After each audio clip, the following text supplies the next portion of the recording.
प्रेम एक अलौकिक अनुभूती आहे, जीवनाचं मूळ कारण. याच्या प्राप्तीसाठी माणूस आपल्या स्वतःलाही विसरतो.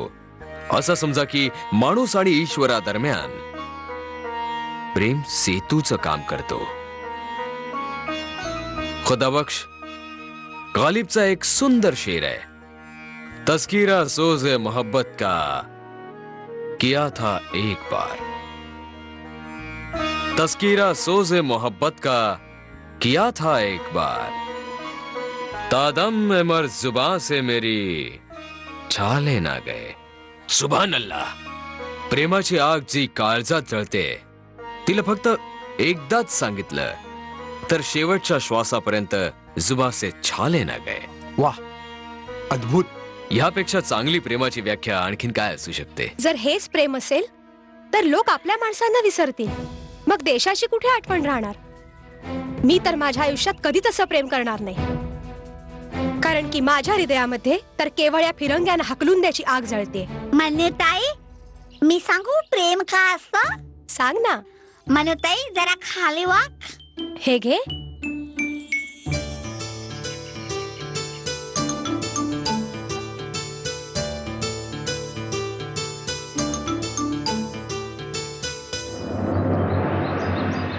मात्र 40,000 इतके तर वरातीच्या आगत स्वागतातच खर्च होतील.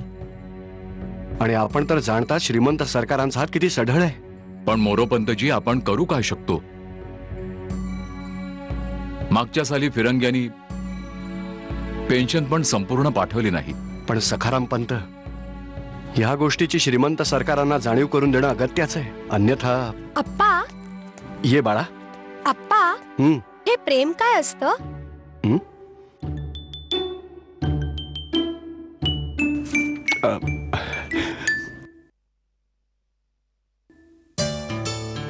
विलक्षण कन्या, निश्चल प्रश्न. मोरोपंतजी, मी तर या प्रश्नाचं उत्तर नाही देऊ शकणार. बरं, मला आता अनुमती द्यावी. अप्पा, सांगा ना. पहिल्यांदा हे सांग, हा प्रश्न तुझ्या मनात आलाच कसा? अप्पा, नानाभाऊ सांगत होते त्यांचं वैशालीताईवर प्रेम जडलंय.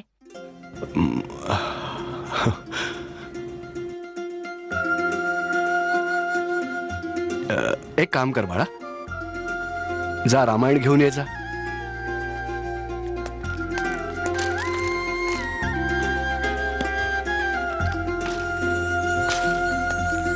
हे घ्या.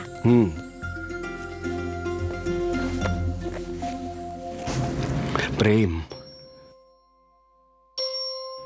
प्रेम.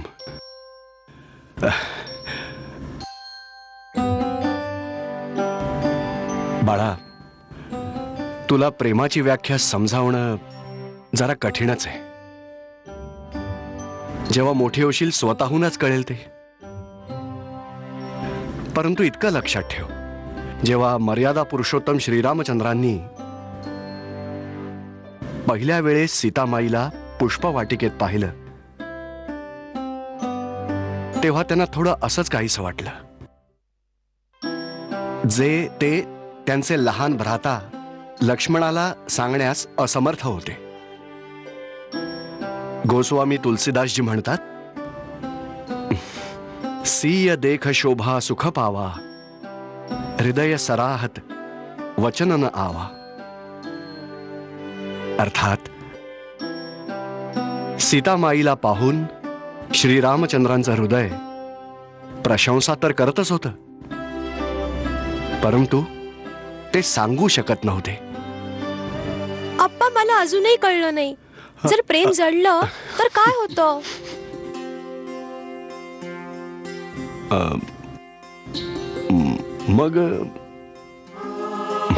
मग विवाह होतो,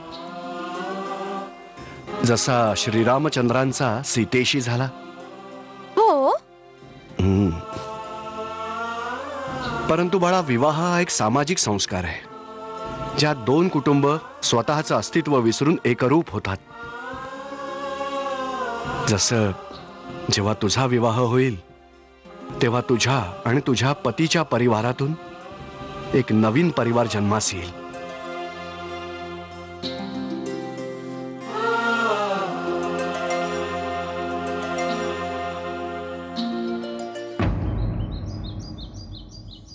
रामलीलेमध्ये जे काही घडलं ती सामान्य गोष्ट नाहीये, चिंतेची बाब आहे.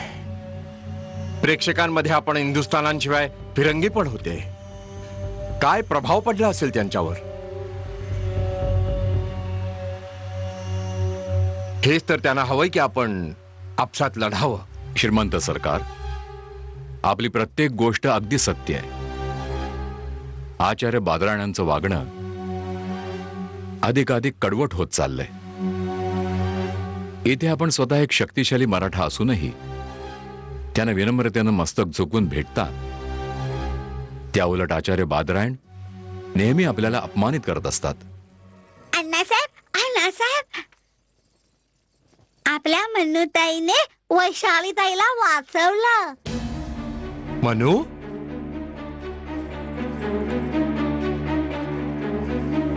हो अण्णासाहेब, तिने तळावात उडी घेतली होती ना. परंतु का?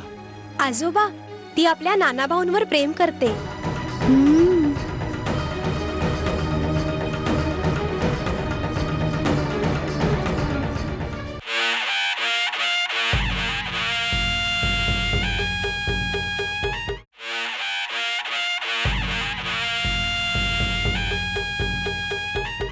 आजोबा, वैशालीताई आणि नानाभाऊंचा विवाह होऊ शकणार नाही का? हा तर सामाजिक संस्कार आहे, ज्यामुळे दोन कुटुंब आपलं अस्तित्व विसरून एक होऊन जातात.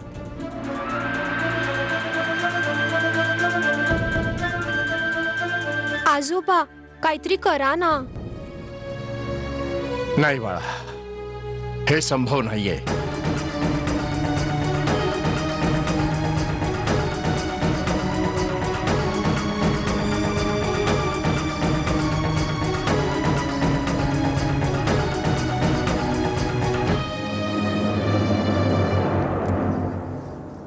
आपणास काही सांगू? मनूचं म्हणणं अगदी बरोबर आहे. आपण नाही जाणत. पाहिलत ना किती उग्र स्वभाव आहे बादरायणाचा. आमच्याविषयी त्याच्या मनात किती क्रोध भरलाय. क्रोध भरलाय, पण तो तुमच्यासाठी नाही, पिठूरच्या पेशव्यांसाठी. आपण एक पेशवा म्हणून नव्हे तर एक पिता म्हणून जा.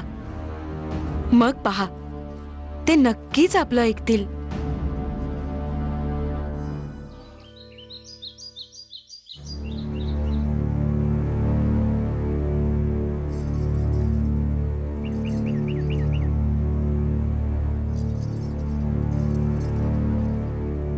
वैशाली, थोडं दूध पिऊन घे. कालपासून तुझं काहीच खाणं पिणं झालं नाहीये वैशाली. इच्छाच नाहीये ग मला. मला कल्पना आहे वैशाली, तुझी काय अवस्था झालीये. तू नानावर प्रेम करतेस ना? प्रेम तर निष्पाप असतं वैशाली, पण काय करणार, आम्हा स्त्रियांचं भाग्य ईश्वरापेक्षा अधिक या पुरुष प्रधान समाजाशी जोडलं गेलंय. कित्येकदा आपल्या स्वप्नांना आपल्याच पायाखाली तुडवून आम्ही आनंदी आहोत असा अभिनयही करावा लागतो वैशाली.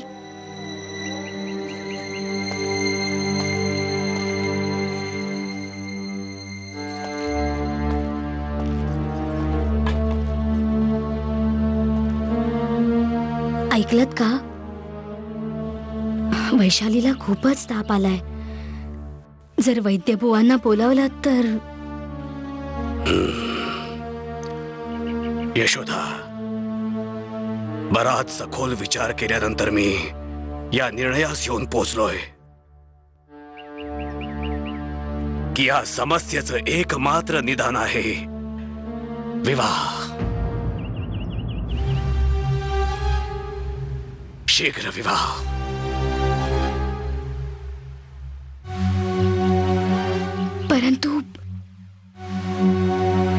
परंतु कोणाशी? कोणाशीही, कुठेही, जो कोणी मिळतो. मी आजच शास्त्रींशी सल्ला मसलत करतो. तात्काळ.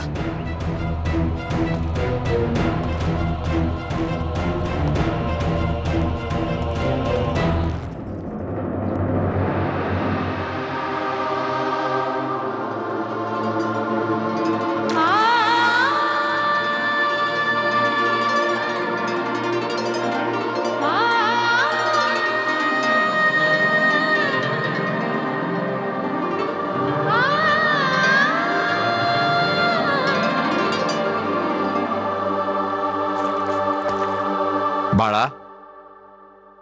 अण्णासाहेब, आपण? हो पुत्रा,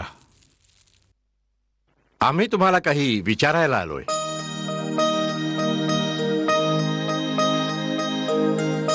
काय तू वैशालीवर प्रेम करतोस?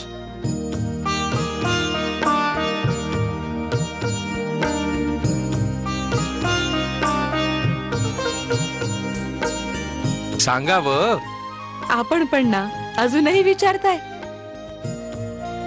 जर असं असेल तर आम्ही अवश्य बादरायणाशी चर्चा करू.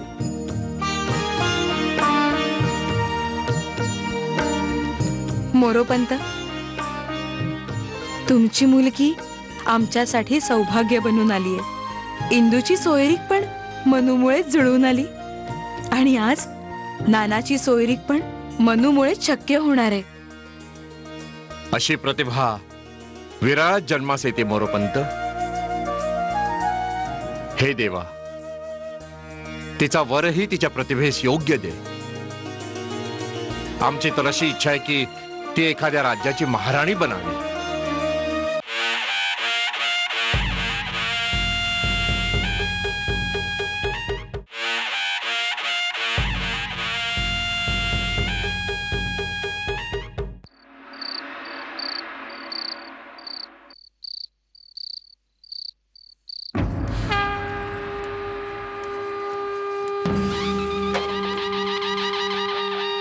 महाराणी मणिकर्णिकेचा, महाराणी मणिकर्णिकेचा, महाराणी मणिकर्णिकेचा, महाराणी मणिकर्णिकेचा, महाराणी मणिकर्णिकेचा.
अप्पा, काय झालं अप्पा? काही नाही बाळा. तर मग आपण झोपला नाहीत? झोपेन मी, परंतु बाळा, श्रीमंत सरकारांचे शब्द कानात घुमत होते आणि मी स्वप्नात पाहिलं तू महाराणी बनून सिंहासनावर बसली आहेस. मी आणि महाराणी?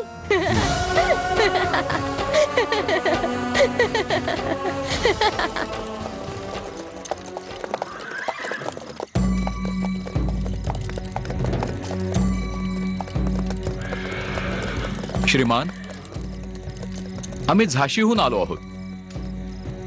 इथून पिठूर किती दूर आहे? ती आहे समोर, बस एका मैलाच्या अंतरावर. बोपटकरजी, परमेश्वराच्या कृपेने झाशीच्या भावी राणीच्या गावी आपण पोहोचलो आहोत. आता भगवंताकडे इतकीच प्रार्थना आहे की मणिकर्णिकेशी आपली शीघ्रातिशीघ्र भेट घडवून आणावी. चला बोपटकरजी.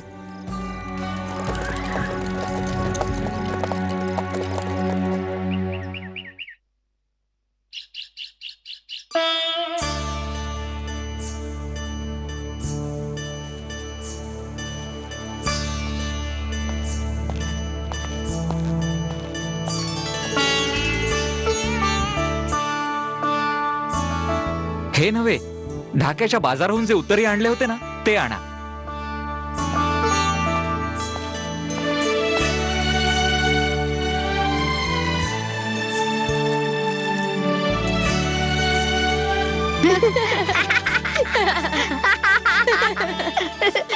मनू, प्राची, तुम्ही का हसताय? आपण तर असे तयार होताय की जणू आजच आपला विवाह आहे. नाही नाही, आम्हाला एके ठिकाणी जायचंय.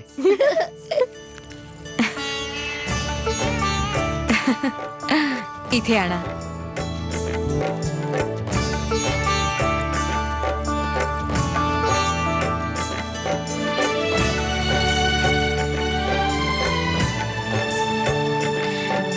आईसाहेब, तुम्ही हे काय केलं आता? बाळा, आज आपल्या नानाचा प्रस्ताव जातोय. अशा प्रकारे दृष्ट काढल्यावर कोणत्याही प्रकारची अडचण येत नाही.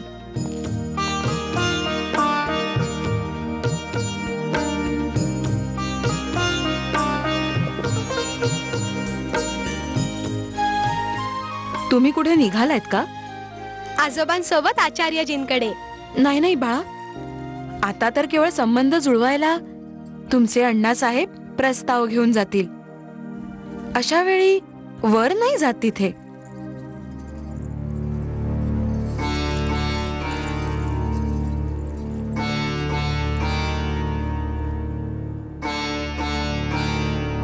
उदास कशाला होता नाना भाऊ? आपण गपचूप पाहायला जाऊया. नाही नाही प्राची, असं नाही करायचं. का असं का नाही करायचं? इंदुताईच्या वेळी तूच तर सारखी म्हणत होतीस चला भाऊजींना बघायला जाऊया. त्यावेळी आपण भाऊजींना पाहिलं नव्हतं म्हणून गेलो होतो. वैशाली ताईला तर आपण सर्वांनीच पाहिलंय ना. आपण सगळे ईश्वराकडे प्रार्थना करूया की हा संबंध जुळून येऊ आणि सगळे विवाद संपून जाऊ. आपण सगळे एकत्र झालो की मग हे इंग्रज आपलं काहीही वाकडं करू शकणार नाहीत. आणि हे सगळं काही तुझ्यामुळे झालंय मनू. सांग, तुला काय बक्षीस हवंय ते? बक्षीस? हो, आज आम्ही फार प्रसन्न मी आहोत. सुद्धा आहे. मनू, तू सांगितलं नाहीस की तुला काय बक्षीस हवंय? मागून घेईन नाना भाऊ, वेळ तर येऊ द्या.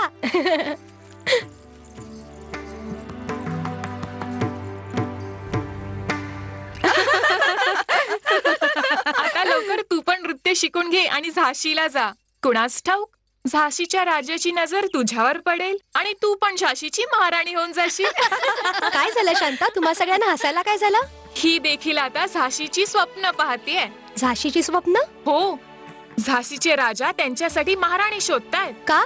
त्यांचा विवाह झालेला नाही का? आता हे तर माहित नाही, पण ते अशाच मुलीशी विवाह करतील जिला नृत्य चांगल्या प्रकारे येत असेल. नृत्य तर नाच गाणं करणाऱ्या बायकांना येतं. ते काय तिला महाराणी करतील होय? हो, असंही ऐकलंय की झाशीचे राजा ह्याच गोष्टीसाठी नृत्य स्पर्धा भरवत आहेत.